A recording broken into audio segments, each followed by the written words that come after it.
Good morning class. आज हम शुरू करेंगे Bohr's model of atom. Bohr's जो हुए थे नील्स बोर, उन्होंने 1913 में फर्स्ट एक्सप्लेन किया था स्ट्रक्चर ऑफ हाइड्रोजन एटम के बारे में, और उन्होंने फिर अच्छी तरीके से एक्सप्लेन किया था स्पेक्ट्रा भी हाइड्रोजन का।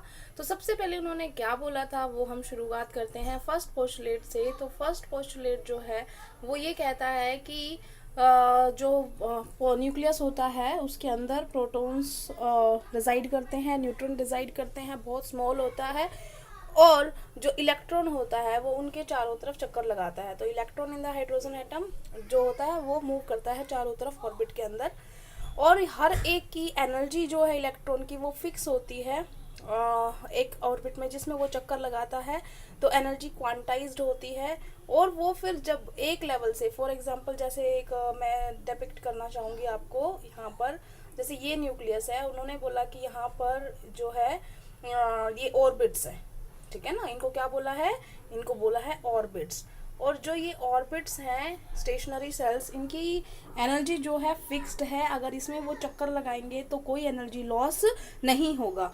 ये वाला लोअर एनर्जी का है, ये वाला हायर एनर्जी का, और आगे जाएंगे तो और हायर एनर्जी का जाएगा।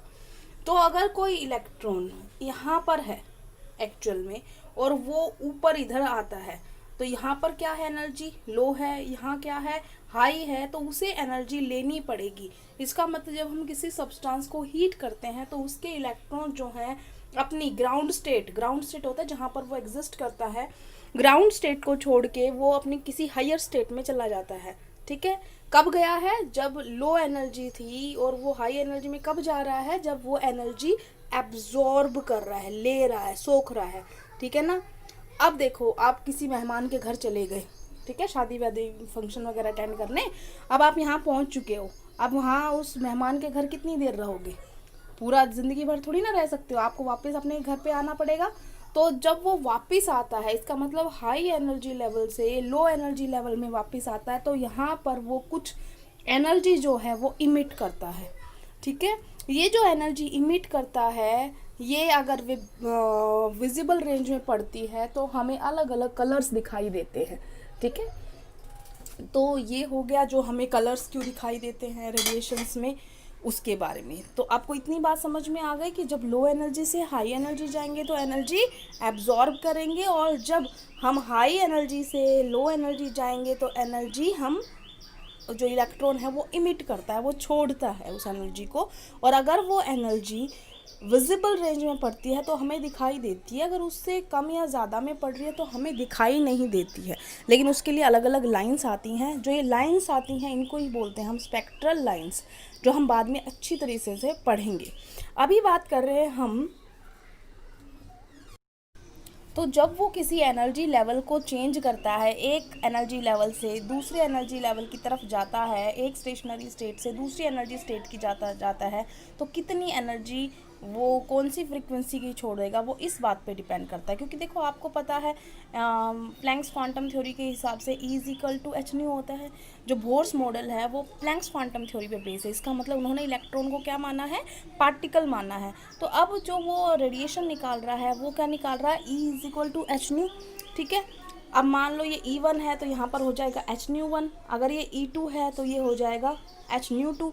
इसका मतलब एक एनर्जी लेवल है, एक दूसरा एनर्जी लेवल है, 2 नंबर। अब अगर इन दोनों के बीच का कोई है, मान लो ये हमारा इलेक्ट्रॉन था, ये इस स्टेट से इस स्टेट में आया है, ठीक है ना, मान लो ये हमारी के शेल है, मान लो ये एल शेल है, तो इसके लिए एनर्जी मान लो उसकी है E1, और इस शेल में अगर कोई इलेक्ट्रॉन घूमता है तो उसकी एनर्जी है मान लो E2। तो अगर उसे इस एनर्जी से इसमें जाना पड़ेगा तो उसको एनर्जी एब्जॉर्ब करनी पड़ेगी। कितनी, E2 में से क्या घटा देंगे हम, E1 घटा देंगे, तो ये गैप की एनर्जी जो है वो आ जाएगी इस गैप की। अब बटे में अगर हम H कर दें तो हमारे पास क्या आ जाएगी, वो जो इमिट करेगा, जो एब्जॉर्ब करेगा फ्रीक्वेंसी, क्योंकि यहाँ पे तो लोअर एनर्जी से हायर एनर्जी जा रहे हैं ना ऑर्बिटल में, तो वो एब्जॉर्ब करेगा। तो वो कौन सी एब्जॉर्ब करेगा, वो ये एब्जॉर्ब करेगा, इतनी फ्रीक्वेंसी वाली एब्जॉर्ब करेगा, क्योंकि ये तो एनर्जी गैप है, बटे में H कर दिया प्लैंक्स क्वांटम थ्योरी के हिसाब से, तो ये क्या आ गई, उसकी फ्रीक्वेंसी आ गई कि कितनी फ्रीक्वेंसी की है ये। तो इससे हमने क्या निकाल लिया, हमें एनर्जी पता चलती है हर एक स्टेट की, हर स्टेशनरी स्टेट की एनर्जी फिक्स होती है, उसमें अगर एनर्जी में, उस एनर्जी लेवल में अगर इलेक्ट्रॉन चक्कर लगाता है तो कभी भी वो एनर्जी इमिट नहीं करेगा, जैसे रदरफोर्ड मॉडल में कमी आई थी उस हिसाब से। उसके बाद हम जो एंगुलर मोमेंटम है वो भी क्वांटाइज्ड है, वो भी हम निकाल सकते हैं। वो है mvr = nh/2π। n कोई भी इंटीजर हो सकता है, 1 2 3 कुछ भी हो सकता है।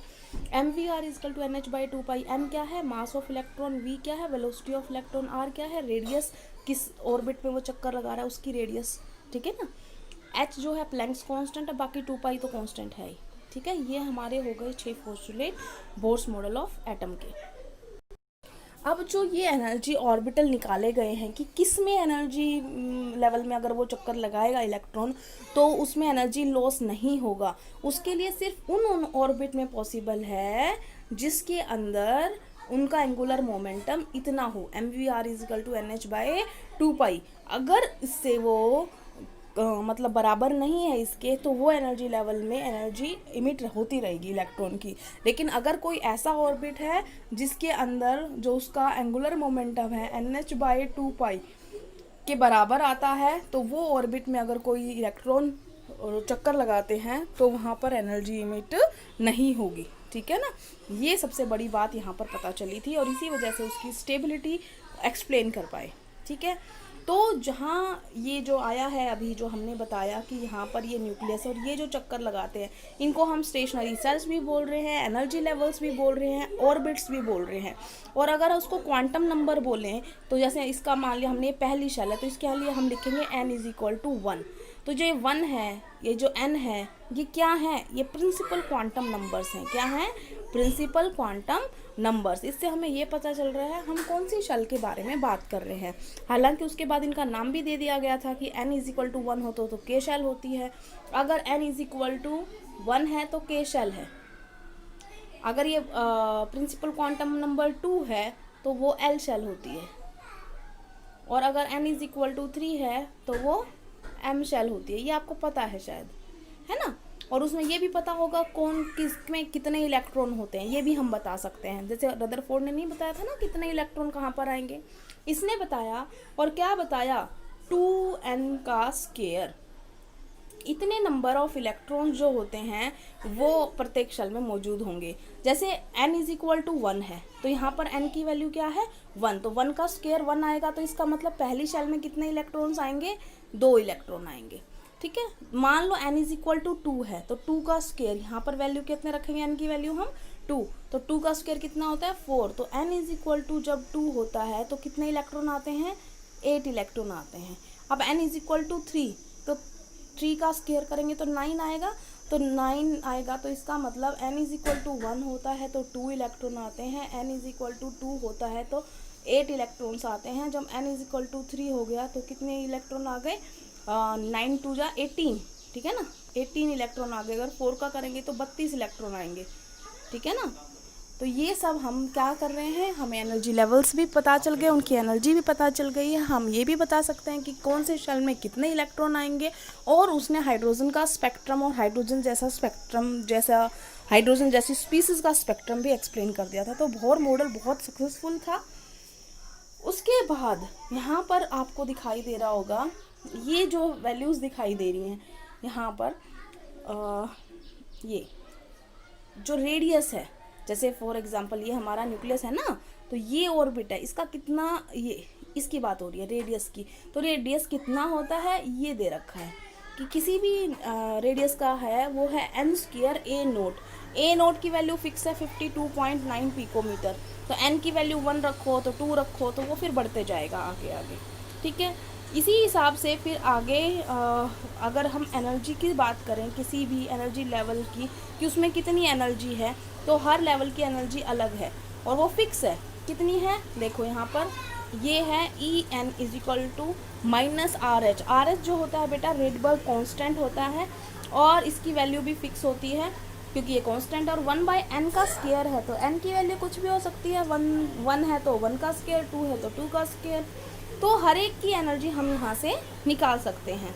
तो ये हो गया एनर्जी का फॉर्मूला। तो यहाँ से देखो ये रेडबर्ग कांस्टेंट की वैल्यू भी दे रखी है 2.18 × 10⁻⁻18 जूल, ये रेडबर्ग कांस्टेंट की वैल्यू है। अब उसने निकाल के दिखाया है आपको पहले शेल की एनर्जी। अगर हाइड्रोजन के हम n इज इक्वल टू 1 की बात कर रहे हैं तो यहाँ पर n की वैल्यू कितनी रख दी, 1 रख दी, तो ये वैल्यू आएगी 2.18 इंटू 10⁻18 जूल। जब E2 निकाला तो फिर इसकी वैल्यू आई -0.545 इंटू 10⁻18, तो ज़्यादा आई ना। तो इसका मतलब क्या होता है, पहला वाला लेवल की एनर्जी कम होती है, दूसरे वाले लेवल की एनर्जी हाई होती है। यहाँ पर आपको जो ये नेगेटिव साइन दिख रहा है, नेगेटिव साइन दिख रहा है, इसका मतलब क्या है, ये जो है ये इतने इसमें एक्सप्लेन कर रखा है आपके इतने से में। क्या एक्सप्लेन कर रखा है उसके लिए आपको समझना पड़ेगा, थोड़ा सा अपना दिमाग को कंसंट्रेट करना, मैं क्या बोल रही हूँ आपको। यहाँ पर मैंने ये बोला है कि मान लो हमारे पास एक फ्री इलेक्ट्रॉन है। फ्री इलेक्ट्रॉन मतलब जिसका कोई न्यूक्लियस नहीं है, कोई किसी के साथ उसका कोई रिश्ता नहीं है, कोई अट्रैक्शन नहीं है, मान लो बहुत दूर रखा है, ठीक है। और अब वो जब वो धीरे धीरे पास लेके आएंगे, हम उसको किसकी तरफ लेके आ रहे हैं, हम उसको न्यूक्लियस की तरफ लेके आ रहे हैं, तो धीरे धीरे इनके बीच में यहाँ पर हमने एनर्जी क्या मानी कि जब इसके साथ कोई अट्रैक्शन नहीं था तो इसकी एनर्जी कितनी थी, 0 थी इसकी एनर्जी, ठीक है ना। अब जैसे जैसे ये इस न्यूक्लियस के साइड जाता जाएगा, पास जाता जाएगा, तो नेगेटिव और पॉजिटिव आपस में क्या करना शुरू करेंगे, अट्रैक्ट। और जहाँ पर अट्रैक्शन होती है ना बेटा, वहाँ पर एनर्जी जो होती है वो रिलीज़ होती है। क्या होती है, एनर्जी रिलीज़ होती है। और रिलीज़ के लिए साइन क्या होता है, जब कोई इमिट करता है तो साइन क्या होता है, नेगेटिव। अब समझ में आ गया क्या बोल रही हूँ मैं, कि शुरुआत में इलेक्ट्रॉन को क्या माना था, इनफाइनाइट डिस्टेंस पे माना था, उसकी एनर्जी जो है वो 0 मानी थी। जब वो न्यूक्लियस की साइड अप्रोच करना शुरू करता है तो वहाँ पर अट्रैक्शन होने लगता है और एनर्जी जो है वो इमिट करना शुरू कर देता है। तो 0 से जब वो नीचे जाएगा, अब सीधी सीधी या तो आप इस तरीके से याद कर लो, इमिट कर रहा है तो नेगेटिव, नहीं तो आप ये सोचो 0 से भी नीचे जा रहा है कोई, और क्या नीचे जाएगा, माइनस में ही जाएगा ना। 0 से नीचे वैल्यू क्या एग्जिस्ट करती है, माइनस एग्जिस्ट करती है, इसलिए इसकी वैल्यू के अंदर क्या आया हुआ है, इसके वैल्यू के अंदर नेगेटिव आया हुआ है, ठीक है, समझ में आ गया। उसके बाद हम आ रहे हैं यहाँ पर, हमने ये सब कर लिया, हमने रेडबर्ग कांस्टेंट की वैल्यू निकाल ली। हाइड्रोजन के लिए वो था ये फॉर्मूला जो अभी थोड़ी देर पहले मैंने आपको दिखाया था, दिस वन, एनर्जी लेवल के लिए सिर्फ हाइड्रोजन के लिए बोला था बेटा, तब भी मैंने बोला था कि हाइड्रोजन के लिए बोल रही हूँ।